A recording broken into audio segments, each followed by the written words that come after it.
Primeiramente, agradecer ao nobre senador Paulo Paim, que preside esta sessão na noite de hoje. Agradecer aos senhores senadores, senadoras.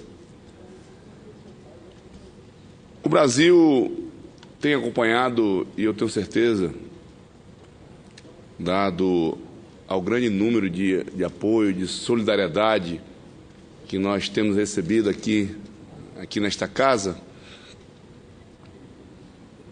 a situação que hoje passa o meu estado, o estado do Acre.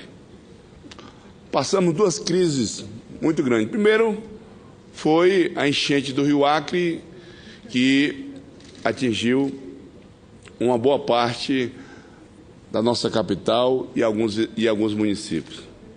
E agora estamos convivendo, eu diria, com a situação mais difícil que o nosso estado passou nesses últimos anos. A enchente do nosso Rio Acre já normalizou, o rio baixou, as pessoas estão regressando às suas casas, mas o que nos atinge hoje é a enchente do Rio Madeira. Uma enchente que eu pessoalmente, que nasci e me criei no Acre, eu nunca tinha visto. O nosso estado está isolado. O nosso estado não está recebendo mercadorias dos grandes centros. O Acre, infelizmente, nós não produzimos praticamente nada. E hoje mesmo recebi ligações de pessoas lá do estado dizendo que falta praticamente tudo. O supermercado, as prateleiras estão vazias. Mas aqui eu venho a esta tribuna na noite de hoje exatamente para, apesar das dificuldades que nós estamos passando, eu tenho que reconhecer e agradecer o esforço que tem sido feito pelo governo do estado. Tenho que reconhecer. Sou um parlamentar de oposição ao governo do estado, sou um parlamentar de oposição.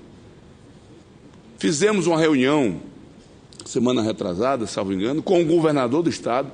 Eu, como coordenador da bancada, encaminhei um expediente ao governador do estado, o governador Sebastião Viana, para que ele pudesse receber a bancada federal,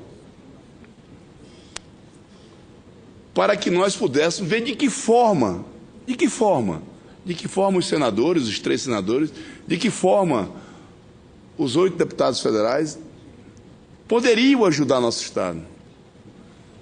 Porque o momento é tão grave, a situação é de uma gravidade tão grande que não permite que nós possamos estar discutindo política, discutindo os interesses do partido A, os interesses do partido B. Não permite, o meu estado não permite. Porque, acima dos interesses políticos partidários, nós temos que entender que estão os interesses da população, que é o partido maior, que é o partido chamado Acre. Esse é o partido que nós estamos lutando para, nesse momento, fortalecer, para que nós possamos amenizar o sofrimento daquele povo que hoje passa por situação muito difícil. E quando a dificuldade vem, ela não escolhe partido, não, ela pega todo mundo. É muito triste você passar naqueles postos de gasolina e ver aquelas filas. Eu nasci e me criei dentro de posto de gasolina. Meu pai era proprietário de posto de gasolina e eu me lembro, nos anos 70, 75, que a gente via aquelas filas. Eu pensei que nunca mais ia me deparar com a situação daquela. Graças a Deus a situação do gás foi resolvida, mas falta trigo para fazer o pão, que está vindo do Peru com muita dificuldade. Mas eu tenho que reconhecer que o governo do estado tem feito um esforço grande porque senão a situação poderia estar pior ainda. E aqui, nós tivemos semana passada com o ministro-chefe da Casa Civil, o ministro Mercadante, toda a bancada esteve lá reunida com ele. Esta semana nós tivemos com o ministro Ricardo Benzuini, ontem estivemos lá com ele, estava toda a bancada, a maioria da bancada, que é o ministro das Relações Institucionais. Tivemos também com o ministro Francisco José Teixeira, que é o ministro da Integração. Na reunião estava presente o general Adriano, que é o secretário nacional da Defesa Civil. E também, ontem, tivemos com o secretário nacional de Justiça, que é o Paulo Abraão, que, como se não faltasse nada lá no Acre, nós ainda temos a situação dos haitianos, que estão adentrando o nosso país pelo nosso Estado. Vocês têm uma ideia, é uma média de mais de 2.000 haitianos que estão lá num espaço menor que esse aqui, em situações subhumanas, trazendo um transtorno enorme para a população de Brasilé, um transtorno enorme para aquela população que sempre viveu na paz, sempre teve uma vida tranquila, que quando esses haitianos começaram a chegar no nosso Estado, que nós começávamos ali a nos preocupar, e ali nós temos que reconhecer que a população de Brasilé recebeu, abraçou um povo hospitaleiro. O povo haitiano é um povo humilde, é um povo hospitaleiro. O povo de Epitaciolândia, o povo de Assis Brasil recebeu esse povo, que nós achávamos que aquilo ali era, sei lá, um pequeno grupo de haitianos que poderiam estar passando ali por conta da dificuldade que eles passam no país dele. Mas, para vocês terem uma ideia, no ano de 2010 passou por ali, esses dados foram informações ontem lá, da reunião que nós tivemos lá na Secretaria Nacional de Justiça. Em 2010 passaram 459. Em 2011 passaram 2.644.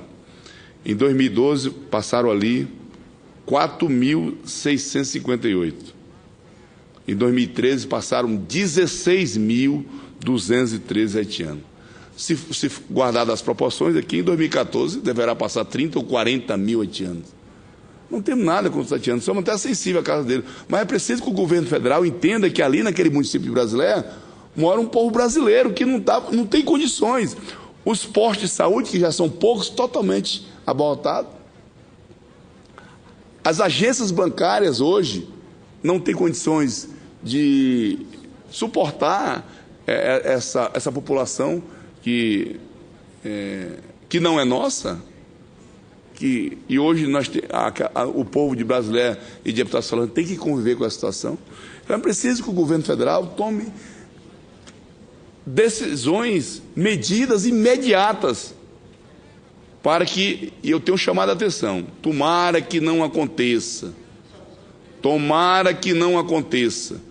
mas pelo andar da carruagem, pela tensão que nós estamos vendo lá no município, poderá acontecer um episódio muito grave. Então, tomara que não aconteça, porque nós vamos lá e conversamos com a população.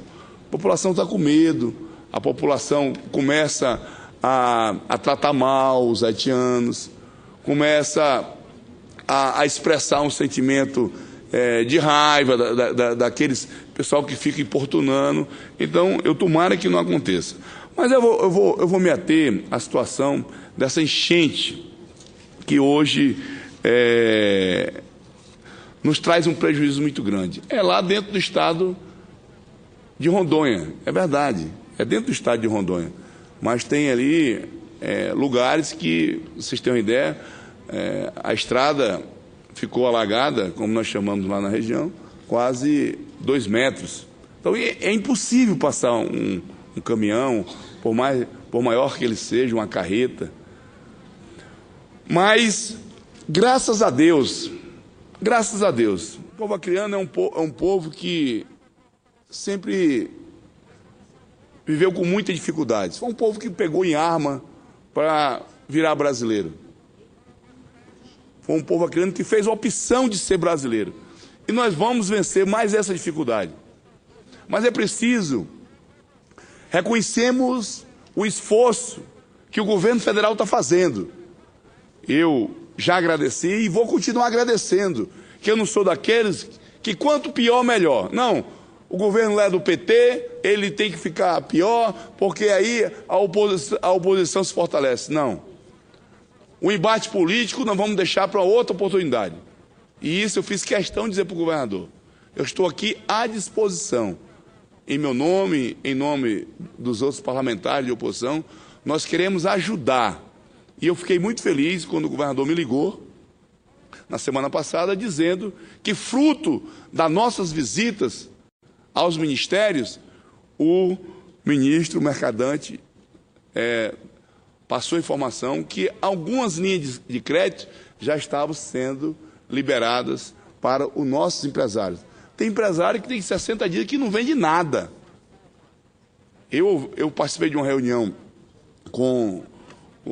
eu diria que 95% dos empresários estavam ali representados, e eu vi depoimentos de empresários de partir o coração. E é esse povo que gera emprego, que gera renda. Esse povo está passando muita dificuldade. Eu não estou nem me atendo à população, porque às vezes o empresário, quando ele age de má fé, o prejuízo que ele tem aqui, ele repassa para o consumidor. Queira ou não queira, vai quebrar lá nas costas do consumidor. E é isso que me preocupa. Então, graças a Deus, o governo federal liberou já uma linha de crédito para ir ajudando os empresários.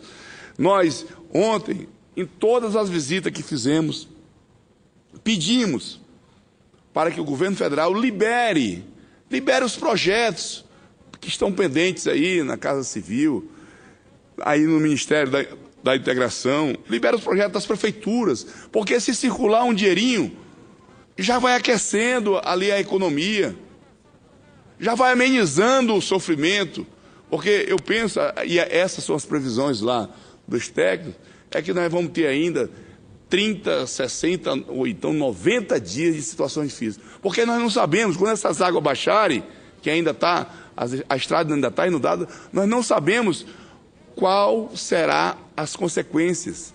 Será que as estradas vão apartar? Será que essas estradas vão ficar em situação intrafegável? Tomara que não. Mas lá no Ministério do Transporte, o ministro nos garantiu, e aqui eu queria agradecer ao ministro do Transporte, ao general Frade, que montou-se uma operação de guerra. Quando a água baixar, o governo federal entra com toda a força para que nós possamos recuperar os estragos feitos pelas enchentes do Rio Madeira. Então, fica aqui o nosso agradecimento a todos os ministérios que têm nos recebido, têm tido a sensibilidade. Eu acho que o mais importante nesse momento, que, pelo menos, e é isso é uma opinião pessoal minha, é que quando nós chegamos no Ministério, os ministros, os assessores estão acompanhando a nossa situação. Porque o sentimento que nós estamos lá, a situação é tão difícil que, às vezes, a pressão da população é tão grande em cima dos parlamentares, façam alguma coisa. O governo não está fazendo nada. Está sim, está fazendo. Porque a nossa situação era para estar muito pior. E a gente tem que reconhecer. Eu sou daqueles que a gente tem que ter a humildade de reconhecer. Se chegasse do Ministério, ele não tivesse lá, não atendesse de pronto, se ele não tivesse um relatório daquela situação, eu era o primeiro a vir aqui dizer que ele não estava nem sabendo o que está acontecendo lá. Mas não é isso. Tenho que ser verdadeiro. Tenho que fazer justiça. Estivemos lá, eles estão acompanhando, colocamos a situação lá de Brasilé, que, dado a enchente, Tem um bairro lá em Brasileira que nós estamos praticamente, as pessoas estão praticamente isoladas, né? Coloquei também, fiz questão de colocar isso, aonde nós passamos no Ministério, nesse momento, porque foi votado aqui nessa casa, eu fui o relator lá na Comissão de Constituição e Justiça, é a situação do abono de fronteira, para que nós possamos criar um incentivo para ter lá na nossa fronteira, lá na fronteira com o Peru, por onde está entrando o nosso alimento, está entrando o nosso combustível, está entrando nosso trigo, possa lá ter lá os agentes da Polícia Federal, possa estar lá os agentes da Receita Federal, os agentes da Polícia Rodoviária Federal. E nós votamos aqui nessa casa esse adicional de fronteira e até hoje não foi regulamentado pelo governo. Então é preciso ter essa sensibilidade que nós temos que criar. Porque uma coisa, gente, uma coisa é um policial federal estar lá em Fortaleza, na beira da praia, está lá no Rio Grande do Sul, Santa Catarina. Outra coisa é um policial federal, um agente da Receita Federal, que está lá no Acre. Esse pessoal, quando vai para lá, eles criam uma relação, eles conhecem os igarapés, eles